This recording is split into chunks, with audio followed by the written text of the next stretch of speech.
શ્રી હનુમાન અને શનિની પનોતી. શનિની કુદ્રષ્ટિથી બચવા માટે તેમજ શનિકૃત પીડાને દૂર કરવા માટે હનુમાનજીની ઉપાસના ખૂબ જ લાભદાયક નીવડે છે. હનુમાનજીએ કાળ ઉપર પણ કૃપા કરી હતી. તેના લીધે વિકરાળ મૃત્યુદેવ પણ તેમનો ઉપકાર માને છે. આની કથા આ પ્રમાણે છે. માતા સીતાની શોધ કરવા જ્યારે હનુમાનજી ત્રિકૂટના સુવેલ પર્વતના શિખર ઉપર પહોંચ્યા ત્યારે એક ભયાનક આકૃતિ તેમના ઉપર ઝપટી પડી. શ્રી હનુમાનજીને સમજતા વાર નહીં લાગી કે એ આકૃતિ મૃત્યુનો દેવ કાળ છે. કાળે પણ ઓળખી લીધું કે તેમની સામે રુદ્રાવતાર શ્રી હનુમાનજી જ છે. તેઓએ કહ્યું, હે હનુમાન, ધર્મરાજનો દંડ અને મારાથી તમોને અભયનું વરદાન મળેલ છે. મારી ધૃષ્ટતાને ક્ષમા કરજો.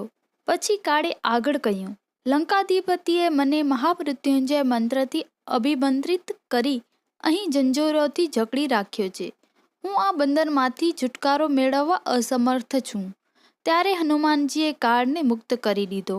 આનાથી પ્રસન્ન થઈને કાળે કહ્યું, હે હનુમાન, હું આ તમારો ઉપકારનો બદલો તો નથી વાળી શકતો, પણ આપનાથી વચને બંધાવું છું કે જે કોઈ નિષ્ઠાપૂર્વક આપનું સ્મરણ કરશે તેને મારાથી ભય રહેશે નહીં. પછી રાક્ષસો સાથે યુદ્ધમાં આપ જે બાજુ દ્રષ્ટિ ઉઠાવશો, આપના વિરોધીઓને ધરાશાય કરવા માટે હું કાયમ તત્પર રહીશ.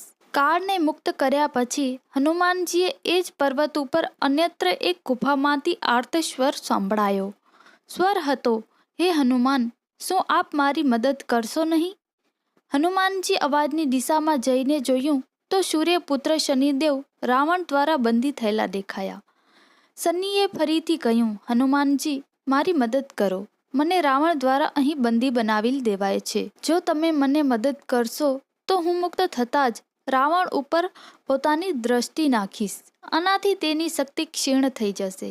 પછી શ્રીરામને વિજય પ્રાપ્તિ માટે કોઈ ખાસ તકલીફ નહીં પડે. શ્રી હનુમાનજીએ દયા આવી. તેઓ એ શનિને મુક્ત કરાવી દીધા. ત્યારે શનિદેવે કહ્યું, જ્યારે મારી શાળા સાતી આવે છે ત્યારે હું 2.5 વર્ષ માટે વ્યક્તિ ઉપર પ્રતિકૂળ થઈ જાઉં છું. પછી 7.5 વર્ષ પછી મારી પ્રતિકૂળતાનો 2.5 વર્ષનો સમય આવે છે. આ રીતે પનોતીનું ચક્ર ચાલતું રહે છે. હું પ્રાણી ઉપર ફક્ત 2 જ વખત અનુકૂળ થાઉં છું. એ સ્થિતિ વ્યક્તિના જન્માક્ષરમાં 3, 6 અને 11મા સ્થાનમાં હોવાથી આવે છે. અગર કોઈ વ્યક્તિની જન્મકુંડળીમાં હું અનુકૂળ સ્થિતિમાં નથી અને મને દશાબળ પ્રાપ્ત નથી તો 3જી વાર શાળા સાતી હું વ્યક્તિ માટે મારક સિદ્ધ થઈ જાઉં છું. રાવણ જ્યોતિષ વિદ્યાનો જાણકાર છે. એ આ વસ્તુ સ્થિતિ જાણે છે કે શનિની દ્રષ્ટિ સર્વનાશ કરી દે છે. આનો કોઈ પ્રતિકાર નથી. રાવણ જાણે છે કે સમય આવ્યાથી હું પોતાની દ્રષ્ટિથી એનો અને તેના કુળનો નાશ કરી શકું છું. એટલે જ તેને પોતાના અનુકૂળ અને ઉચિત સમયમાં પોતાના બાહુબળનો પ્રયોગ કરી મને બંદી બનાવી દીધો અને અહીં ઊંધો લટકાવી દીધો. હનુમાનજીએ શનિદેવને મુક્ત કર્યા ત્યારે શનિદેવે પ્રસન્ન થઈ ગયા. શનિએ શ્રી હનુમાનજીને કહ્યું કે હવે આપ લંકામાં પોતાનું કામ શરૂ કરો. આપ જે સ્થળને બતાવશો ત્યાં હું નાશ કરી દઈશ. શ્રીરામને વિજય અપાવવા માટે તમે એમને નીલણ એટલે કે નીલમ પહેરાવી દેજો. બસ આના ધારણ કરવાથી હું કાયમ અનુકૂળ રહીશ.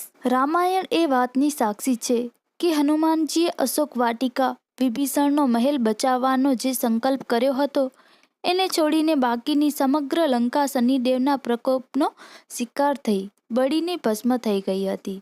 આ જ રીતે પ્રાણી માત્રના જીવનમાં પણ હનુમાનજીનું સ્મરણ કરી શનિની કોપ દ્રષ્ટિને ટાળી શકાય છે. આના સંદર્ભમાં બીજો પણ એક પ્રસંગ આવે છે.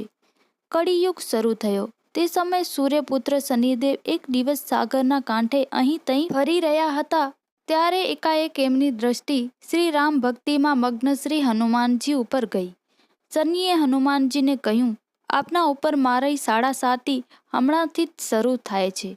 આપના શરીર ઉપર આવી રહ્યો છું. હનુમાનજીએ કહ્યું, જુઓ, મારા શરીરમાં રામજી વસેલા છે. અહીં બીજું કાંઈ પણ સમાઈ શકે નહીં. પછી તમે ક્યાં વિરાજમાન થશો? શનિનો જવાબ હતો, હું પ્રાણીના પહેલા 2.5 વર્ષ મસ્તક ઉપર રહી તેની બુદ્ધિને વિચલિત કરું છું. વચ્ચેનો 2.5 વર્ષ તેના પેટમાં રહીને તેને અસ્વસ્થ રાખું છું. છેલ્લું 2.5 વર્ષ પગમાં પહોંચીને તેને ભટકવા પર વિવશ કરું છું. હનુમાનજી મુસ્કુરાયા. તેમણે વિચાર્યું કે શનિદેવ પોતે આપેલ વચન ભૂલી ગયા લાગે છે. હનુમાનજીએ શનિદેવને કહ્યું, તમે અહીંથી જાઓ અને મારા પ્રભુની ભક્તિ કરવા દો. પરંતુ તેઓ આમ ક્યાં માનવાના હતા? તેઓએ શનિદેવને ઘણા સમજાવ્યા, પણ જ્યારે તેઓ કોઈ પણ રીતે સમજવા તૈયાર ન થયા ત્યારે હનુમાનજીએ પોતાની પૂંછ વધારી અને શનિદેવને જકડી લીધા. શનિએ નીકળવાના ઘણા પ્રયાસો કર્યા, પરંતુ હનુમાન તો ઊભા થઈ દોડતા દોડતા શ્રી રામનું સ્મરણ કરવા લાગ્યા.